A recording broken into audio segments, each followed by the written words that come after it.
Muldoko memperingatkan untuk tidak main-main dengan presiden. Jika mengganggu presiden, ia akan berdiri paling depan untuk membela presiden.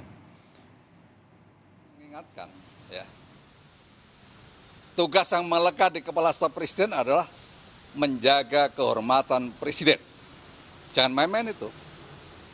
Sekali lagi saya ulangi, jangan main-main. Ya. Kalau sudah bersinggungan dengan itu, saya akan berdiri paling depan itu. Saya sebagai prajurit biasa mempertaruhkan nyawa di medan perang tanpa kalkulasi, apalagi menghadapi situasi seperti ini biasa.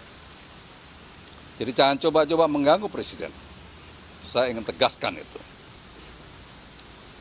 Dan ini nyata-nyata telah membawa situasi yang nggak baik. Seorang intelektual harus betul-betul bisa memberikan suri tauladan kepada anak cucu kita.